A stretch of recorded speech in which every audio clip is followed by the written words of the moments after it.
Eh, Sebagaimana yang sudah kita sampaikan sebelumnya, bahwa untuk pembahasan politik ekonomi Islam di buku 3 ini memang agak berat. Dari 3 buku saya memang yang paling berat buku ketiga, karena untuk masuk kepada pembahasan makro Islam itu kita harus memahami makro konvensional. Eh, oleh karena itu, eh, di dalam buku saya memang sebelum kita bahas makro Islam, kita perbandingkan dulu dengan ekonomi makro konvensional. Tetapi karena kita tidak di kelas ya, kita hanya kajian online, maka sudah kita coba untuk pilih-pilih untuk pembanding dengan makro Islam itu tidak semuanya, dan kita ambil garis besarnya, inti-intinya saja. Oleh karena itu, hari ini kita akan masuk pembahasan materi pengantar dulu. Nanti kita tunjukkan sekilas ilmu ekonomi makro konvensional. Nah, oleh karena itu untuk sebelum kita masuk, kita perlu ulang lagi materi buku 2, yaitu ketika dulu sudah kita bahas tentang sistem ekonomi ya. Dulu sudah kita sampaikan bahwa untuk memudahkan memahami sistem ekonomi, maka dalam buku 2 saya itu sudah saya sampaikan ada 4 unsur yang harus ada. Itu kalau aliran ekonomi disebut sebagai sistem ekonomi, syaratnya ada 4 yang harus ada. Yang pertama adalah jenis tubuhnya, yang kedua adalah jenis darahnya, yang ketiga adalah jenis jantungnya, yang keempat adalah jenis pompa jantungnya. Oleh karena itu, kita harus paham tentang sistem ekonomi kapitalisme. Karena yang digunakan di seluruh dunia sekarang yang diterapkan adalah sistem ekonomi kapitalisme, maka kita harus paham dengan jelas 4 unsur yang menyusun sistem ekonomi kapitalisme. Jadi ibarat manusia tadi, yang pertama harus dilihat jenis tubuhnya. Nah, kalau sistem ekonomi kapitalisme, jenis tubuhnya itu adalah ekonomi pasar bebas. Ekonomi pasar bebas. Ini yang khas dari ekonomi kapitalisme. Yang kedua, darahnya. Darahnya itu adalah uang kertas. Ini juga yang khas dari ekonomi kapitalisme. Dan ini sudah kita bahas pada materi sebelumnya. Kemudian yang ketiga, jantungnya. Yang khas dari ekonomi kapitalisme, jantungnya adalah bank dan pasar modal. Bank dan pasar modal. Kemudian yang keempat, yang khas dari ekonomi kapitalisme, pompa jantungnya itu adalah suku bunga. Jadi kalau bunga diharamkan, dia mati. Walaupun tubuhnya ada, utuh, kemudian darahnya ada, jantungnya ada, kalau pompanya mati itu dia langsung jantungnya berhenti, berdenyut, dia langsung mati. Itu sistem ekonomi kapitalisme. Ini sudah kita jelaskan dalam materi pertemuan-pertemuan sebelumnya. Terus bagaimana yang disebut sistem ekonomi Islam? Maka kalau kita ingin lihat sistem ekonomi Islam ibarat manusia, berarti jenis tubuhnya harus berbeda, jenis darahnya harus berbeda, jenis jantungnya harus berbeda, dan jenis pompanya harus berbeda. Maka kita bisa melihat mulai dari jenis tubuhnya, bukan ekonomi pasar bebas, tapi ekonomi pasar syariah. Ini sudah kita bahas secara panjang dan mendalam pada pertemuan-pertemuan berikutnya. Nah, yang belum kita bahas itu berarti nanti mulai darahnya, kemudian jantungnya, dan pompa jantungnya. Ini yang kita masuk buku 3 ini, kita akan membahas tentang darahnya, kemudian jantungnya, dan pompa jantungnya. Yang kita selesaikan baru yang nomor 1, yaitu ekonomi pasar syariah. Saya nggak tahu sudah berapa kali pertemuan. Oleh karena itu, nanti kita akan lebih fokus kepada darahnya. Nah, darahnya sistem ekonomi Islam itu apa? Uang emas dan perak. Kemudian jantungnya itu Baitul Mal, jadi bukan bank dan pasar modal. Dan juga bukan Baitul Mal wa Tamwil ya, bukan BMT. Tadi ada yang menanyakan buku saya yang terbaru itu sudah ada yaitu rekonstruksi Bank Syariah dan BMT. Nah itu silakan silakan dibaca. Saya tidak minta untuk membeli ya, membaca saja. Kemudian yang keempat adalah pompa jantungnya. Nah, pompa jantungnya mohon maaf bukan bagi hasil ya. Pompa jantungnya itu adalah kewenangan khalifah. Berarti yang bisa menyedot uang masuk ke Baitul Mal itu hanya tangannya khalifah, dan yang bisa memompa duit itu keluar dari Baitul Mal itu juga hanya satu orang, kewenangannya khalifah. Jadi katupnya tidak menggunakan bagi hasil. Jadi lawannya suku bunga bukan bagi hasil, tapi tangannya khalifah.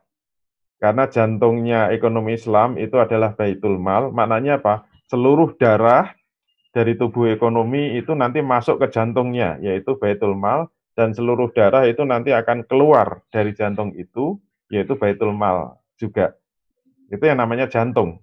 Nah, bagaimana darah itu bisa masuk? Karena ada yang menyedot. Ternyata sedotannya bukan digerakkan oleh suku bunga. Beda dengan ekonomi kapitalisme. Kenapa uang itu bisa semuanya masuk ke bank? Karena ada bunga. Kalau nggak ada bunga, nggak akan bisa masuk itu uang. Nggak ada sedotan. Jadi yang membuat sedotan itu kencang itu nanti kalau suku bunganya dinaikkan, sedotan itu bisa melambat kalau suku bunga nanti diturunkan. Nah ini kita kaji juga yang disebut kebijakan moneter. Nanti kita kaji kebijakan fiskal dan kebijakan moneter, tapi konvensional dulu. Nanti untuk yang Islam berikutnya, walaupun tidak sedalam kalau kuliah ya, atau tidak sedalam di bukunya. Kalau ingin lebih dalam ya silahkan kuliah di Hampara saja. Oleh karena itu, apa yang membedakan dengan sistem ekonomi Islam, kenapa aliran darah bisa masuk kepada jantung itu karena dibuka. Jadi yang bisa narik itu hanya kewenangan khalifah, nanti yang bisa mendistribusikan, yang bisa menyalurkan itu juga kewenangan khalifah. Nah, itu sebagai pengantar yang kemarin sudah kita jelaskan di ekonomi buku jilid 2. Nah, oleh karena itu yang disebut tubuh ekonomi Islam itu apa? Karena ini berbeda, kerangka besarnya ada 3, yaitu adalah al-milkiyah, kepemilikan, yang kedua adalah pemanfaatan kepemilikan, dan yang ketiga adalah distribusi kekayaan di tengah-tengah manusia.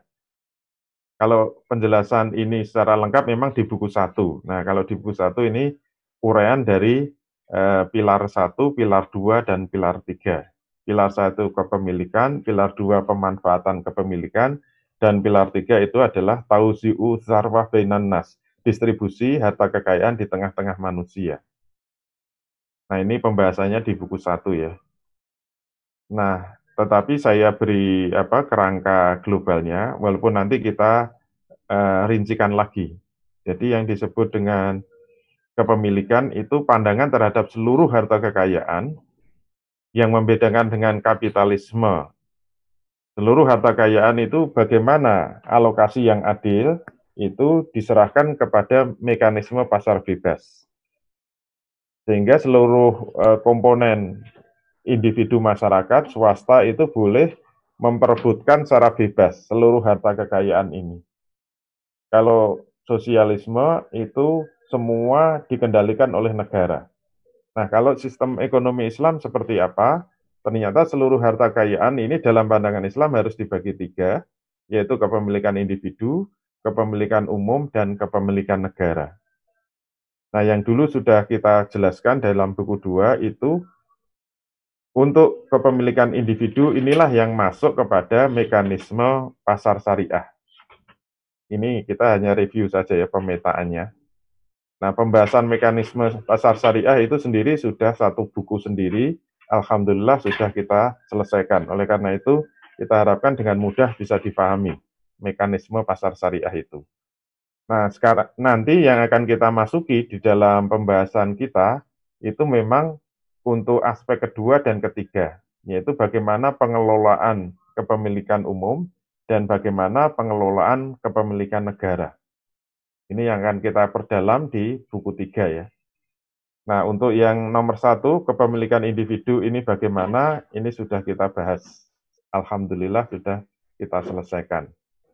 Nah, oleh karena itu, untuk mengulang saja, gambaran sederhananya, yang disebut mekanisme pasar syariah itu sama dengan mekanisme pasar bebas. Kalau dilihat pemetaannya seperti ini, tapi yang membedakan apa, itu masing-masing pelaku itu nanti diatur oleh hukum-hukum syariat, baik perusahaannya maupun rumah tangganya. Karena ini aspek mikro ya, aspek individu, aspek mikro, maka inilah yang akan diatur mulai dari perusahaan itu harus diatur dengan hukum-hukum perseroan, kemudian hukum-hukum industri, terus kalau lahan itu diatur dengan hukum-hukum lahan pertanian, tenaga kerja dihukum dengan hukum ketenagakerjaan, untuk modal diatur dengan hukum permodalan, kalau pasar barang diatur dengan hukum perdagangan dalam negeri. Nah, yang belum dibahas itu hukum perdagangan luar negeri, karena ini kaitannya dengan makro. Oleh karena itu, ini sudah kita bahas semua, 1, 2, 3, 4, 5, 6, 7, sudah kita bahas semua. Kemudian ditambah dengan rumah tangga, yaitu nanti masuknya hukum perdagangan. Nah, mekanisme pasar syariah itu berarti bagaimana pasar syariah itu bisa bekerja sesuai dengan hukum-hukum yang 8. Intinya adalah perdagangan di titik pusat ini dikelilingi oleh 8 lapis. Lapis pertama adalah pembagian kepemilikan, lapis kedua mengganti jantung ekonomi pasar bebas, lapis ketiga adalah hukum perseroan, lapis keempat hukum industri, lapis kelima hukum lahan pertanian, lapis keenam hukum ketenagakerjaan, lapis ketujuh hukum permodalan, dan lapis yang paling banyak kemarin 3 kali pertemuan itu adalah hukum perdagangan. Berarti kita sudah menyelesaikan lingkaran ini, yaitu mekanisme pasar syariah. Nah, kita akan masuk buku 3 itu di mana posisinya. Jadi, kalau kita pecah tubuh ekonomi Islam itu, kalau kita bisa pecah itu ada 3 ya, yaitu pra-pasar, kemudian di dalam pasar, yang keempat adalah pasca pasar, ya, pasca pasar. Untuk pra-pasar, pembagian kepemilikan itu masuk di sini, kemudian di dalam pasar, yaitu mekanisme pasar syariah juga masuk di lingkaran-lingkaran ini. Ada 8 pembahasan, itu sudah kita selesaikan.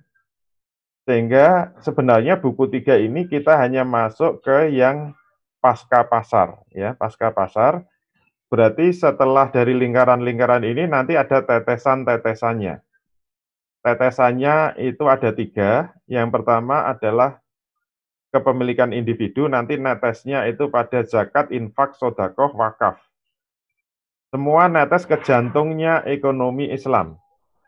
Tadi sudah saya sampaikan, jantungnya ekonomi Islam itu adalah Baitul Mal ya, Baitul Mal. Kemudian tetesan kedua dari kepemilikan umum, itu juga nanti akan masuk ke Baitul Mal. Kemudian tetesan yang ketiga itu dari kepemilikan negara. Kalau saya pakai istilah tetesan kayaknya kok nggak tepat ya. Ini gede gerojokan, jangan disebut tetesan. Ini nanti yang tetesan mungkin kepemilikan individu. Zakat, infak, sedekah itu memang bolehlah ini bonusnya dari ekonomi Islam. Tapi kalau yang gede itu nanti dari kepemilikan umum dan kepemilikan negara. Itu nanti masuknya semua ke jantungnya ekonomi Islam, yaitu Baitul Mal. Oke, terus nanti setelah masuk Baitul Mal itu digunakan untuk apa? Nah, barulah kita akan bicara 2 kebijakan, yaitu kebijakan fiskal Islam dan kebijakan moneter Islam. Yang semua fokusnya adalah untuk kesejahteraan seluruh rakyat. Nah, dari penggambar ini, saya berharap pemetaannya sudah ketangkap. Berarti buku 3 kita itu hanya akan membahas kotak yang bawah ini. Kotak yang bawah ini yang kita sebut dengan politik ekonomi Islam. Jadi politik ekonomi Islam itu bahasanya di kotak bawah ini. Untuk yang bulat-bulat ini, buku 2 sudah kita selesaikan. Sedangkan penjelasan rinci dari lapis 1, yaitu pembagian kepemilikan, ada kepemilikan individu, kepemilikan umum, kepemilikan negara, itu pembahasan di buku 1 yang paling rinci. Nah, sebenarnya kalau kita sudah ngerti gambar ini secara utuh, buku 1, 2, 3 itu ketangkap semua. Kalau sudah paham sebenarnya sudah cukup, tidak perlu kita lanjutkan, cukup sekian ya. Cukup sekian. Jadi semua penggambaran inilah yang disebut tubuh ekonomi Islam secara utuh, satu kotak ini. Mulai dari pra-pasar, kemudian mekanisme pasar, dan pasca pasar. Semuanya sudah selesai. Ada pertanyaan? Tidak ada, kita lanjutkan. Nah, ternyata untuk masuk kepada politik ekonomi Islam, itu kita harus membuka dulu ekonomi makro konvensional ya, supaya nyambung. Karena di buku 1 sudah kita jelaskan yang namanya ilmu ekonomi itu bersifat netral ya, bersifat netral. Yang tidak netral nanti sistem ekonomi. Oleh karena itu kalau kita sebut ilmu ekonomi ini insya Allah bersifat netral, bisa kita pelajari dari ilmuwan manapun juga. Nah, ini sebagai gambaran global saja, biar nyambung ya pemahaman kita. Yang disebut ilmu ekonomi makro itu apa? Kita lihat dulu ilmu ekonomi. Jadi ilmu ekonomi itu memang secara umum diperlukan untuk memberi petunjuk tentang kebijakan apa yang dapat diambil untuk menanggulangi masalah-masalah ekonomi tertentu. Kalau ekonomi mikro berarti ilmu ekonomi mikro itu diperlukan untuk menyelesaikan problem ekonomi mikro. Misalnya saja kenapa penjualan kita itu turun. Ini penyebabnya apa? Kalau kita belajar ekonomi mikro, maka kita akan ditunjukkan. Oh, penjualan itu turun karena apa? Karena mungkin harga barang kita itu kita naikkan. Kalau harga barang itu kita naikkan, itu penjualan akan turun. Nah, kenapa bisa begitu? Nah, ini dipelajari di ekonomi mikro. Sedangkan kita ini akan masuk ekonomi makro, maka yang disebut ilmu ekonomi makro itu apa? Ilmu ekonomi makro itu akan digunakan untuk menyelesaikan masalah-masalah kebijakan makro, yaitu masalah kebijakan di tingkat nasional. Inilah yang membuat kenapa ekonomi makro itu menjadi lebih susah, lebih rumit, itu karena memang yang kita bahas itu untuk seluruh negara. Nah, masalah kebijakan makro ini nanti akan lebih banyak berkaitan dengan pengelolaan dan pengendalian umum perekonomian dari sudut kacamata ekonomi nasional. Nah, karena tadi sudah kita sampaikan bahwa ilmu ekonomi itu memang dibuat untuk menyelesaikan masalah ekonomi, maka ekonomi makro itu juga demikian. Maka kita harus tahu apa problem-problem ekonomi makro yang harus diselesaikan. Nah, nanti alat yang digunakan untuk menyelesaikan masalah-masalah ekonomi makro itu nanti yang kita sebut dengan kebijakan ekonomi makro atau politik ekonomi makro. Jadi yang disebut kebijakan ekonomi makro itu nanti akan digunakan untuk menyelesaikan masalah-masalah ekonomi makro di tingkat nasional. Nah, permasalahan ekonomi makro di tingkat nasional itu nanti ada 3.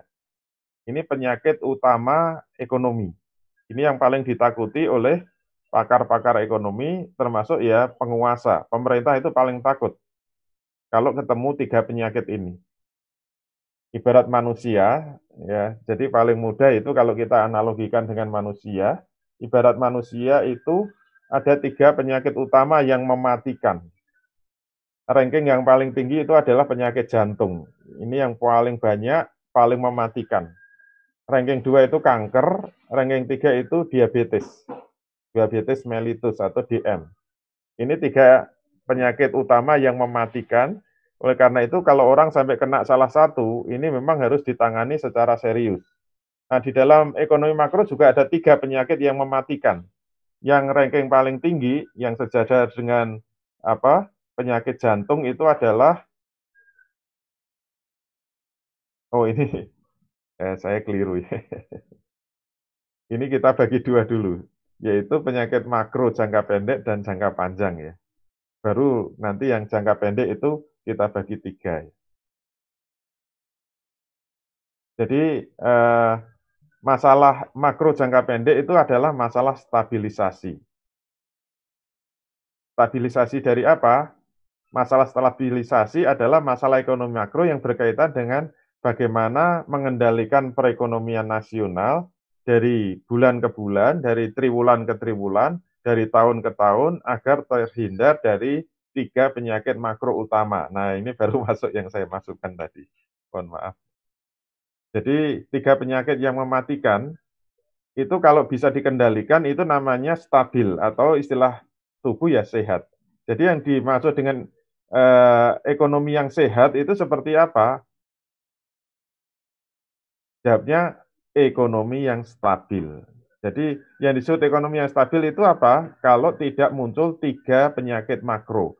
Yang pertama adalah inflasi, yang kedua adalah pengangguran, yang ketiga itu adalah ketimpangan neraca pembayaran. Ini ibaratnya jantung, kemudian kanker, dan diabetes mellitus. Jadi inflasi itu penyakit yang mematikan pertama. Kita pernah merasakan inflasi, nanti memang inflasi itu kita bagi menjadi 4 ya, ada inflasi ringan, inflasi sedang, inflasi berat, dan ada inflasi hyper ya, hyperinflasi. Itu yang paling mematikan. Jadi kalau eee ekonomi Indonesia, Orde Baru kemarin kita sudah mengalami yang disebut krismon ya. Krismon itu sudah mengalami inflasi tapi belum hyper ya, tapi berat, inflasinya berat karena 80% menurut hitungan BPS. Jadi menurut hitungan BPS, krismon kemarin kita mengalami inflasi berat yaitu 80%. Maka kita bisa merasakan ya seluruh Indonesia itu akan mengalami gonjang-ganjing langit kelap-kelap. Kenapa? Ya karena kena penyakit nomor satu, yaitu inflasi.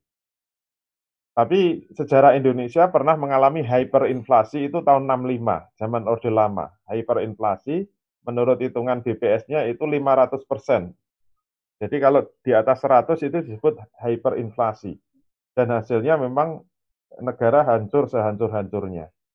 Dan biasanya memang mengakibatkan pemimpin itu akan tumbang, itu biasanya. Presiden itu akan jatuh kalau sudah sampai ke level inflasi berat atau hyperinflasi. Jadi seperti Pak Karno dulu akhirnya jatuh setelah ekonominya hancur sehancur-hancurnya, tapi sudah masuk level hyperinflasi.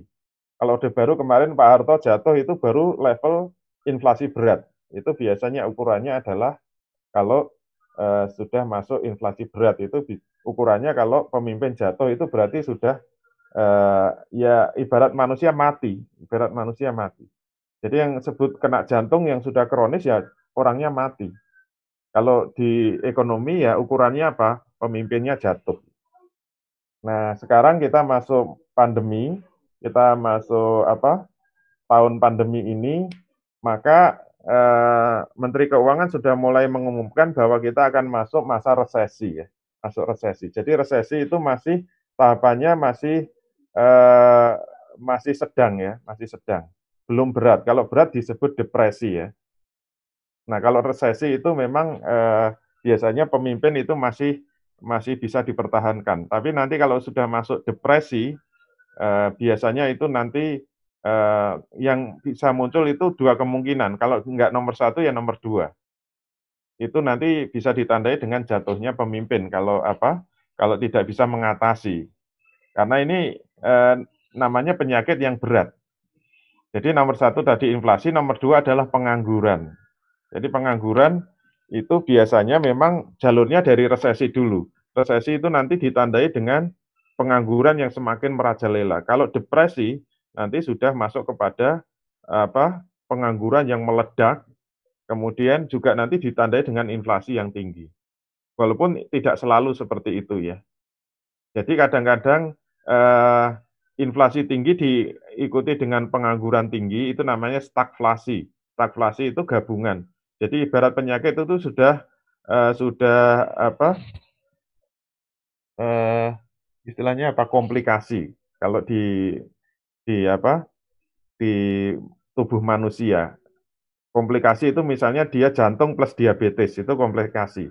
Atau kanker plus diabetes. Atau mungkin kanker plus jantung, itu komplikasi. Dan itu memang paling mengerikan. Kalau dalam ekonomi disebut stagflasi. Jadi pengangguran tinggi, ekonomi mandek, kemudian inflasi tinggi, itu mengerikan. Karena biasanya yang terjadi itu salah satu. Kalau inflasi tinggi biasanya pengangguran rendah. Kalau pengangguran tinggi biasanya inflasi rendah. Walaupun itu tidak selalu terjadi seperti itu. Nah, yang ketiga ini adalah ketimpangan neraca pembayaran. Itu juga berbahaya dan mematikan. Buktinya Krismon kemarin 9798, kenapa terjadi Krismon? Itu jawabnya karena terjadi ketimpangan neraca pembayaran. Jadi kalau misalnya saja impor terlalu besar dibanding dengan ekspor, ini akan mengakibatkan apa? Jumlah dolar yang ada di Indonesia itu akan lari keluar, namanya capital outflow. Itu terjadi apa? Pelarian dolar dari Indonesia pasti akan menyebabkan apa? Sesuai hukum pasar, kalau dolar itu jumlahnya sedikit, pasti akan mengakibatkan dolar itu nilainya naik, sedangkan rupiah pasti akan jatuh. Nah, ini mengakibatkan apa? Semua barang-barang impor itu menjadi mahal. Nah, nanti kuat apa tidak negara itu tergantung komponen industri yang ada dalam negeri. Kalau komponen industri yang ada dalam negeri itu ternyata unsurnya itu banyak unsur-unsur apa impornya, bahan bakunya itu banyak impor, maka dengan naiknya dolar ini jelas akan memukul seluruh sektor industri Indonesia. Nah, itulah yang akan mengakibatkan eh, kejatuhan ekonomi karena apa? Berawal dari ketimpangan neraca pembayaran tadi. Nah, oleh karena itu tiga penyakit inilah yang akan membahayakan sehingga yang disebut kebijakan ekonomi makro itu apa? Kebijakan ekonomi makro jangka pendek itu menghilangkan tiga penyakit ini. Fokusnya apa? Mewujudkan stabilisasi. Nah, stabilisasi itu bisa terwujud dengan apa? Dengan terjadinya keseimbangan ekonomi. Ini di buku 3 memang pembahasannya itu yang paling panjang membahas keseimbangan ekonomi. Tapi untuk kajian kita mungkin kita tidak akan terlalu dalam, terlalu jauh membahas itu karena terlalu berat ya kalau tidak di kelas itu. Nah, oleh karena itu eh, kita harus paham itu yang disebut masalah makro jangka pendek. Kemudian yang disebut makro jangka panjang itu apa? Masalah makro jangka panjang itu adalah permasalahan pertumbuhan ekonomi. Pertumbuhan ekonomi. Nah, kenapa ini jadi masalah? Jadi kalau negara itu tidak mengalami pertumbuhan ekonomi itu pasti akan bermasalah. Kenapa? Karena ini terkait dengan pertambahan jumlah penduduk. Jadi negara-negara yang pertumbuhan penduduknya tinggi itu jelas akan menimbulkan masalah ekonomi karena apa? Ini menurut sudut pandang orang ekonomi konvensional ya. Karena bertambahnya penduduk itu berarti bertambahnya angkatan kerja. Kalau angkatan kerja itu bertambah terus, sedangkan ekonomi tidak tumbuh, maka itu pasti akan menciptakan pengangguran. Dan dalam jangka panjang ini akan mengerikan, akan menjadi ledakan ekonomi. Oleh karena itu kalau sampai ekonomi tidak tumbuh, itu maknanya apa? Tidak akan ada serapan tenaga kerja. Oleh karena itu dalam jangka panjang, itu pakar-pakar ekonomi harus merancang dalam jangka panjang, biasanya itu hitungan minimal jangka panjang 25 tahun. Makanya kalau negara itu punya apa? Punya perencanaan ekonomi yang matang itu mesti ada rencana jangka panjang 25 tahun, nanti jangka menengah itu 5 tahunan dan jangka pendek itu 1 tahunan. Itu berarti perencanaan negara itu matang. Kalau saya ingat waktu zaman saya sekolah dulu karena saya ini eranya era Orde Baru, zaman sekolah dulu sampai ngelotok, sampai apal program-programnya Pak Harto itu. Jadi dibagi-bagi menjadi 5 tahun. Pertama disebut repelita 1, nanti ada repelita 2, repelita 3, 4, 5. Jadi jangka panjangnya dulu targetnya Pak Harto, 5 tahun Indonesia sudah lepas landas. Sudah tinggal landas. Jadi sudah terbang gitu, meroket gitu. Tapi ternyata malah tinggal di landasan akhirnya jatuh itu. Itu berarti pembangunan jangka panjangnya gagal. Nah, ini berarti problem ekonomi makro jangka panjang. Kalau sampai perencanaan pembangunan jangka panjang gagal, tidak menimbulkan apa, negara itu menjadi semakin kuat, menjadi industri maju, tapi malah krisis, ambruk. Itu berarti kegagalan di dalam pembangunan ekonomi makro jangka panjang. Nah, nanti yang akan dibahas itu apa? Bagaimana mewujudkan pertumbuhan ekonomi yang serasi dengan pertumbuhan penduduk, bagaimana merancang untuk pertambahan kapasitas produksi. Nah, biasanya kalau jangka panjang itu sudah mulai merancang. Indonesia itu yang mau difokuskan menjadi pusat-pusat pertumbuhan ekonomi di mana saja gitu loh. Harusnya begitu. Kalau pembangunan ekonomi dan industri terpusat di Jakarta saja, atau Jakarta dan Surabaya, ini berarti dalam jangka panjang ini tidak direncanakan dengan matang. Harusnya dibangun pusat-pusat pertumbuhan supaya terjadi pemerataan. Jadi kalau industrialisasi itu semua dibangun di 2 titik, yaitu Jakarta dan Surabaya, maka itu akan membuat perputaran ekonomi ya hanya di situ-situ saja. Nanti kalau kita masuk pembahasan ekonomi Islam, maka itu disebut pembangunan ekonomi yang salah karena melanggar ayat kaila yakuna dulatan bainal aghniai minkum. Itu nanti pembahasan berikutnya di ekonomi Islam.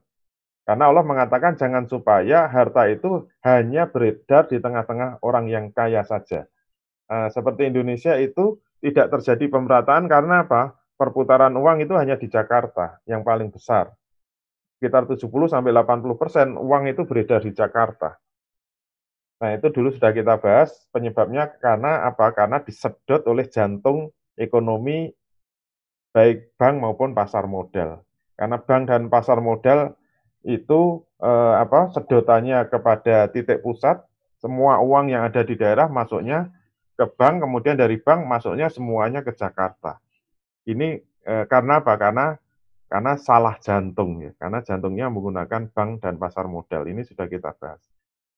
Nah, selain itu, selain kita merancang pembangunan ekonomi yang serasi dengan antara pertumbuhan penduduk, pertambahan kapasitas produksi dan tersedianya dana investasi, juga untuk menghindari 3 penyakit makro, tapi untuk jangka panjang. Baik untuk persoalan inflasi, persoalan pengangguran dan persoalan defisit neraca pembayaran atau yang disebut ketimpangan neraca pembayaran. Nah, oleh karena itu, teori ekonomi makro ini nanti akan mempelajari faktor-faktor apa saja yang akan mempengaruhi tingkat harga dan kuantitas dari semua variabel-variabel ekonomi makro di masing-masing pasar makro. Jadi untuk pasar makro itu tidak sesimpel ekonomi mikro ya. Kalau ekonomi mikro itu yang dibahas 2 variabel itu hanya tingkat harga dan kuantitas barang. Karena kita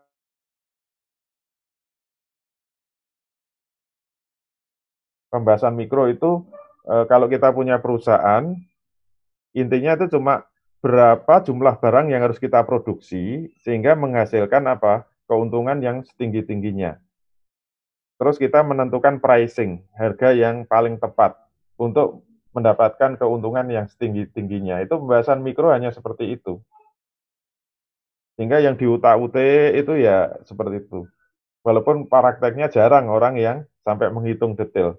Kalau kita punya perusahaan ya paling ya kita mampunya memproduksi sepatu berapa ya dihasilkan saja, jual saja, harganya berapa ya hanya dikira-kira saja, oh sini cocoknya 100.000, cocoknya 200.000. Padahal kalau ekonomi mikro ini harus dihitung semua, harus dihitung semua. Kalau kita menghasilkan 100 sepatu, dengan 200 sepatu, dengan 300 sepatu, nanti yang paling optimum itu yang mana? Kemudian harganya juga begitu, harga yang paling optimum itu berapa? Itu dihitung semua. Nah, ekonomi mikro itu muter-muternya hanya di situ saja. Tapi kalau ekonomi makro, itu ternyata pasarnya aja tidak hanya 1, tapi sampai 4 pasar. Jadi dengan diketahuinya faktor-faktor yang mempengaruhi posisi permintaan dan penawaran agregat, selanjutnya nanti bisa diketahui faktor apa yang harus dilakukan oleh pemerintah dengan kebijakan-kebijakannya, sehingga yang disebut penyakit-penyakit nanti diharapkan bisa hilang, penyakit-penyakit ekonomi makro tadi. Inilah kepentingannya ada yang disebut ilmu ekonomi makro, nanti tujuannya kebijakan apa yang harus diambil. Oleh karena itu, ibarat apa? Ibarat kita belajar di kedokteran, sebelum kita tahu bagaimana mengobati, maka kita harus tahu anatomi tubuh manusia.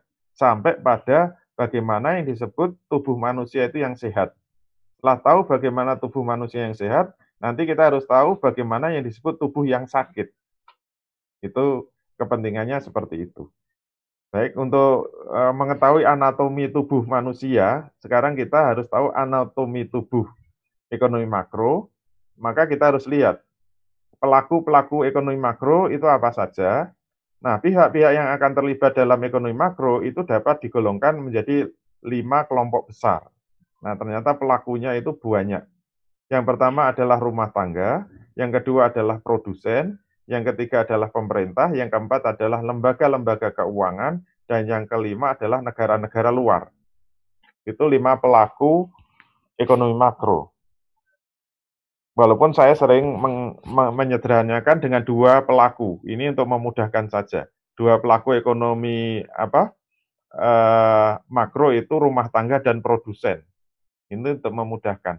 Tapi sebenarnya yang lengkap itu 5. Jadi ada rumah tangga, ada produsen, ada pemerintah, ada lembaga keuangan, dan ada negara lain. Nah, kalau digambarkan jadi ruwet kayak gini ya. Jadi fokusnya 2 dulu, yaitu rumah tangga, kemudian produsen. Rumah tangga, produsen. Ini nomor 1, nomor 2. Tapi masih ada yang ketiga dan yang keempat, yaitu lembaga keuangan, kemudian pemerintah, dan yang kelima negara-negara lain. Nah, kalau kita bedah semua perputaran ekonomi makro ya ada pada gambar ini. Nah, di sini ada keterangan, kalau garis lurus itu aliran permintaan, garis putus-putus itu adalah aliran penawaran, dan garis dan garis titik itu adalah aliran yang tidak melalui pasar, tidak melalui pasar. Nah, sekarang kita bisa lacak mulai nomor 1. Ini garisnya lurus berarti aliran permintaan. Jadi rumah tangga nanti bisa meminta barang dan jasa di pasar barang. Ini permintaan barang dan jasa oleh rumah tangga. Yang nomor 2 itu permintaan barang dan jasa oleh pemerintah. Yang ketiga, permintaan barang dan jasa oleh produsen. Yang keempat, permintaan barang dan jasa oleh negara lain. Berarti ini ekspor. Kalau negara lain maknanya impor. Nah, aliran permintaan itu ternyata ada 4 di pasar barang dan jasa. Yang pertama dari rumah tangga, yang kedua dari pemerintah, yang ketiga dari produsen, dan keempat dari negara lain. Nah, dari sini kita nanti sudah mulai menangkap, berarti permintaan itu ada 4 faktor. Nanti ini yang dirumuskan oleh Keynes ya. Yang pertama adalah konsumsi rumah tangga, yang kedua adalah investasi swasta, yang ketiga belanja negara, yang keempat adalah ekspor neto. Ini kemudian variabelnya menjadi 4. Itu berarti melihat variabel permintaan agregat itu ada 4 variabel.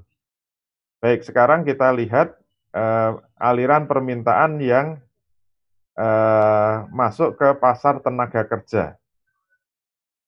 Kalau pasar tenaga kerja, permintaan pertama itu dari pemerintah. Itu untuk PNS-PNS termasuk aparat-aparat polisi, militer itu permintaan pemerintah terhadap pasar tenaga kerja. Kemudian permintaan yang berikutnya itu dari produsen, dari pabrik-pabrik terhadap pasar tenaga kerja. Berarti kebutuhan karyawan, pegawai, buruh, dan sebagainya dari pasar tenaga kerja ini masuk ke produsen. Kemudian berikutnya pasar uang. Nah, untuk pasar tenaga kerja itu ternyata permintaannya hanya 2 pihak saja, dari pemerintah dan dari produsen.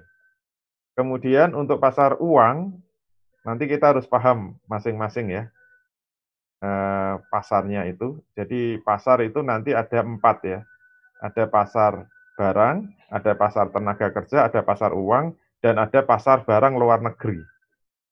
Jadi ada 4. Nah, untuk pasar barang ini permintaannya pasar uang itu yang pertama dari produsen, ada permintaan uang.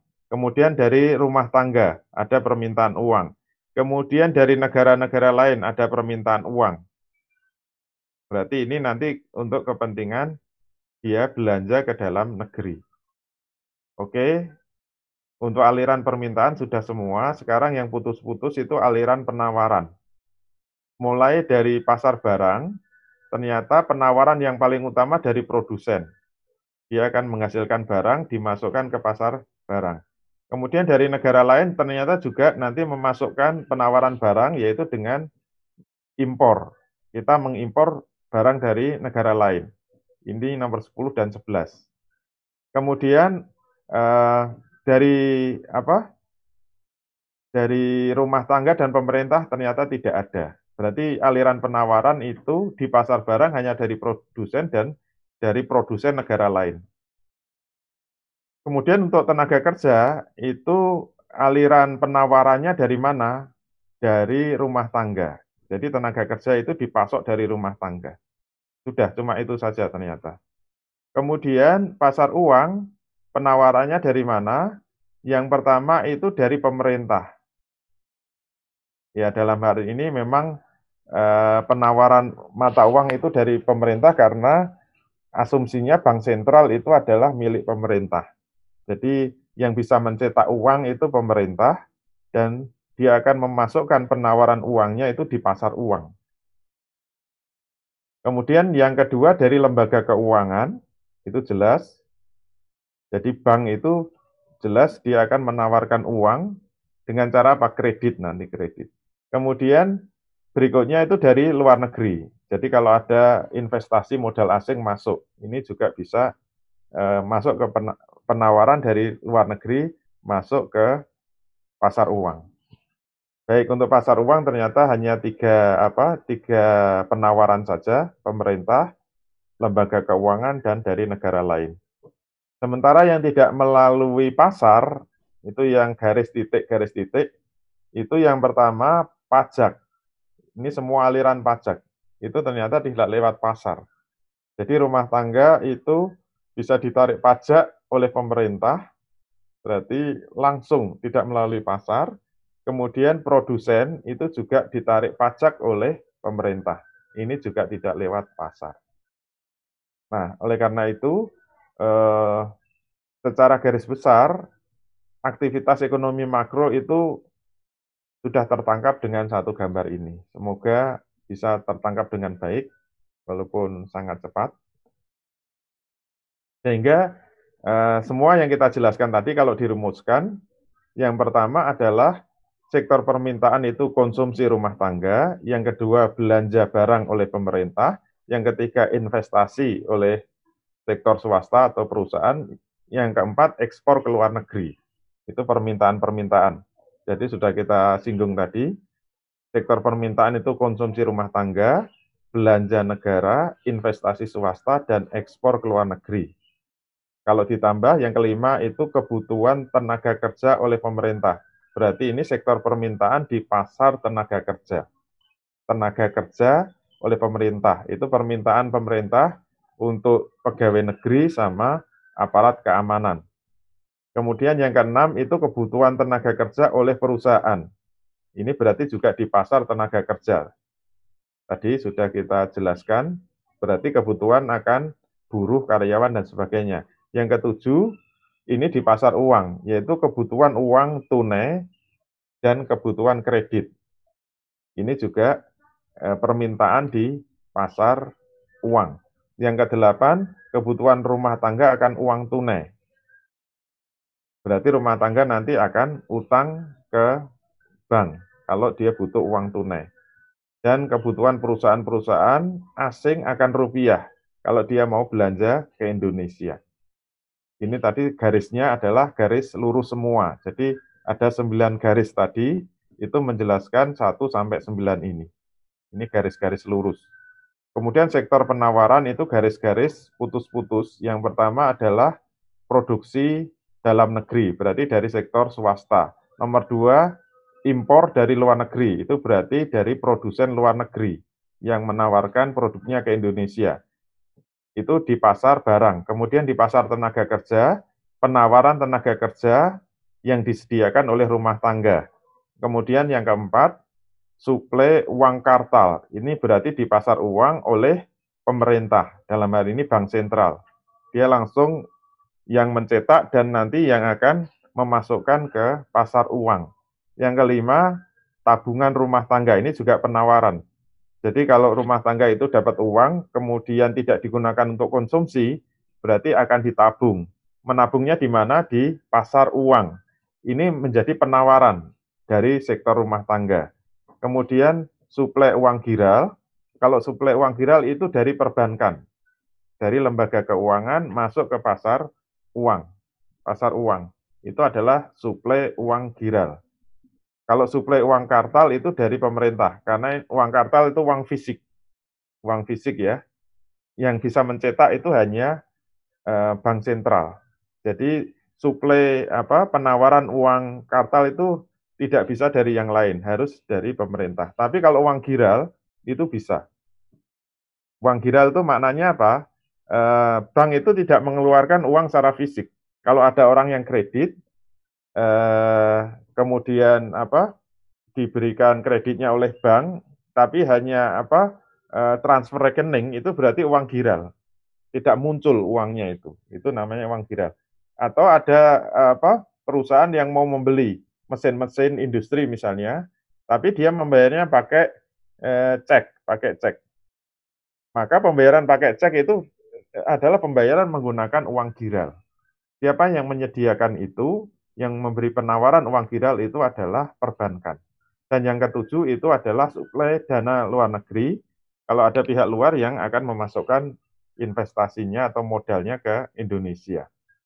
Jadi sektor penawaran hanya 7, kalau permintaan tadi adalah 9. Nah, yang tidak masuk pasar itu hanya 2, yaitu pajak dari rumah tangga dan pajak dari sektor swasta. Baik, Bapak Ibu sekalian, nampaknya waktu sudah habis. Berikutnya nanti kita akan membahas pasar makro ya.